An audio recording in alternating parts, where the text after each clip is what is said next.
Recently I made a reaction to a video called Why Germans Can Say Things No One Else Can, and this was an interesting look at the German language, looking specifically at words in German that don't appear in any other language directly translated, but in other languages they might take 2 or 3 words to actually make what Germans can use 1 word for. I thought it was very intriguing, very interesting, and I wanted to learn more about the German language. One of my viewers actually sent over an article to me which is called German Words You Won't Believe Exist. So I'm interested to know more about these words. You can tell me if you use these words, if you've heard of them before. First we've got Purzelbaum, tumble tree. Despite the name, a Purzelbaum isn't part of the kingdom of plants. Instead it describes a somersault on the ground, a favourite way of children to get their clothes dirty. So 2 things to think about. A somersault on the ground, is that just like a forward flip? Is that like a cartwheel? But it's a favourite way of children to get their clothes dirty. The children have a lot of favourite ways or different ways they like to get their clothes dirty. What do children in Germany think? Okay, I'm too clean today, I have to get more dirty. Let's do a flip. Next we've got Schnapsidea, booze idea. This directly translates to booze idea. This is along the same lines of the English hold my beer. So hold my beer in English is usually when you're going to do something very stupid, like maybe do a Purzelbaum when you're drunk. In other words, it's a silly or stupid idea that would probably only sound great to a drunk person. Yeah, tell me if you've ever had a Schnapsidea or what your best Schnapsidea ever is. We've got Helter Skelter. Okay, I have always thought Helter Skelter was quite a good word in English, but Helter might even be more fun to say. This word sounds just as silly in English as it does in German. Helter means helter skelter or in a hurry. In English, a helter skelter is actually one of those slides at the fun fair that go around and around, but not just in any hurry. A helter skelter is a very chaotic and messy kind of hurry, the kind where you're probably confused and clumsy. I mean, yeah, I try to not ever get into that sort of situation where I'm in a rush. I hate being stressed and being in a rush to do things. Quite a fun word just to say. Next we've got Scheinwerfer, shine throwers. The word is used to reference car headlights, which makes sense since they do in fact throw some shine. Now that is a very literal translation. That is exactly what they're doing. I love that, shine throwers. I actually thought it was going to be like, you know, when you give someone a lot of credit for someone, you put some shine on them, shine the light on them and give them that credit. The German language is just so fun to speak. Veiled Pinkler, a wild urinator. Not only does this refer to someone that is willing to go to the bathroom outside, but is also often used as a derogatory term to call a man weak. Okay. They're calling a man weak because they can't control their bladder. Veiled Pinkler. Do you know any veiled pinklers? Have you ever partaken in veiled pinkling yourself? Earworm. Have you ever listened to this is Earworm, okay. Have you ever listened to a song on the radio while driving to work only to find yourself still humming the same tune by lunchtime? Yes. So of course we use earworm in English as well.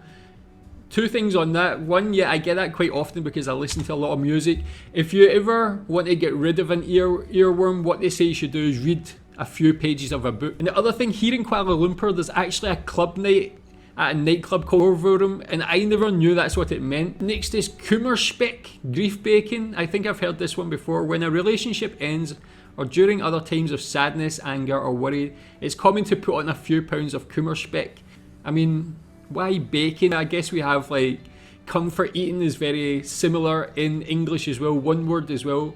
But grief bacon, yeah, I want to know, is bacon something a lot of people eat when they're comfort eating in Germany? Innerer Schweinehund, inner pig dog?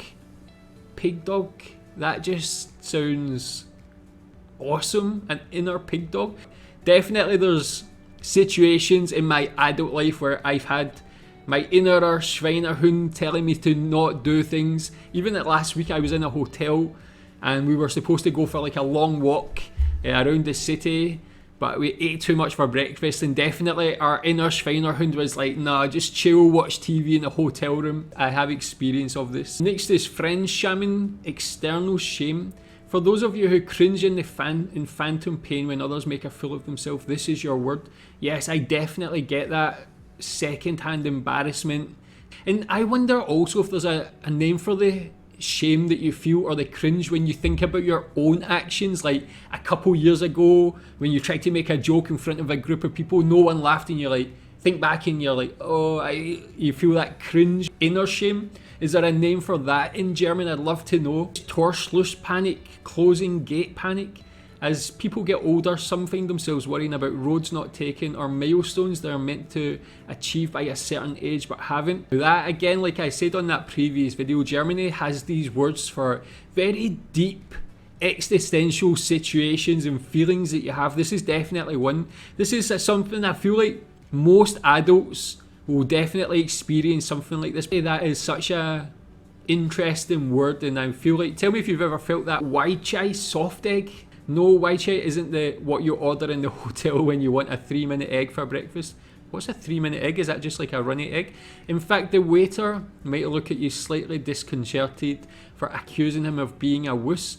A soft egg in Germany means someone who is weak and cowardly. I guess in English we have maybe like yellow belly, might be someone who's a bit like weak or a bit wussy. Erklärungsnot. Okay, this one I've seen on the previous video. It's a state shared by cheating spouses, lying politicians, and school children without their homework. I think over the last couple of years we've seen a lot of politicians everywhere have this explanation poverty. Okay, next is Backpfeifengeist, slap face. Okay, this was on that previous video also. Have you ever heard the joke, some people just need a high five in the face with a chair? Okay, I can think of people like that actually. I guess we all know people with a face like that. I think on that previous video, someone gave the example of Piers Morgan, the British journalist. I couldn't agree more. That guy has a very slappable face. Tell me if there's anybody like that in Germany who has a Backpfeifengeist, Steichfleisch, seat meat. Okay, that kind of sounds a bit rude. Those who possess a lot of seat meat are able to sit through and weather something incredibly hard or boring.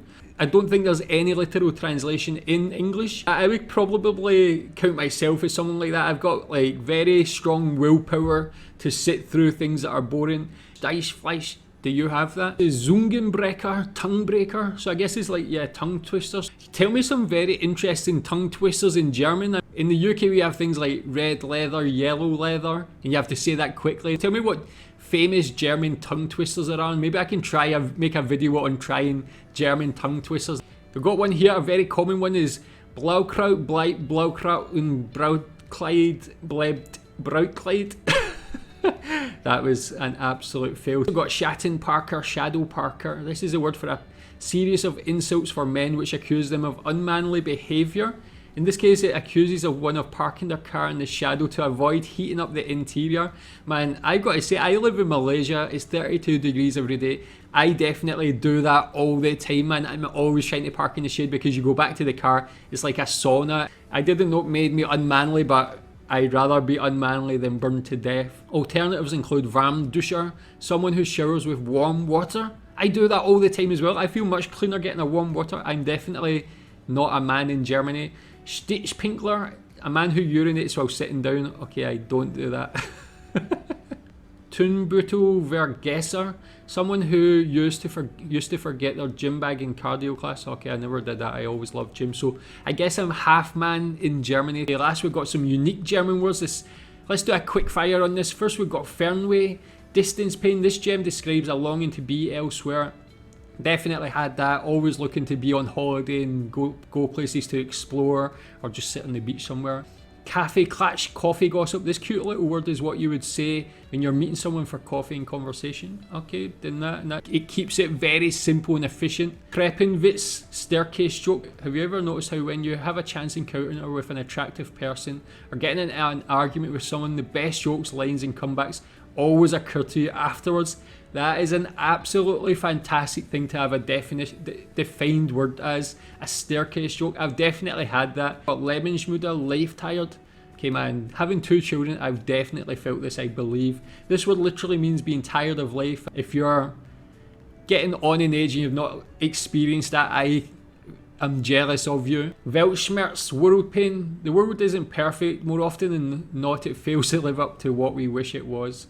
Again, that's with that existential, deep, meaningful feeling that German words can convey. I really enjoy that one. Next we've got Drickasse, hot 3 cheeses high. It actually describes a person who is vertically challenged, implying they're only as tall as 3 wheels of cheese placed on top of each other. That is a great insult. I don't think I've heard many German insults so far. Have you ever used that to anybody? Kuddelmuddel, I know it's a great final word, don't even start guessing it's English. Describes an unstructured mess, chaos and hodgepodge. Was für ein Kuddelmuddel, what a hodgepodge. Just another enjoyable word to say. For me, there's just something about the German language. It's so satisfying to say the words. Tell me if you feel that being from Germany. Tell me if you've used all of these words. Thanks.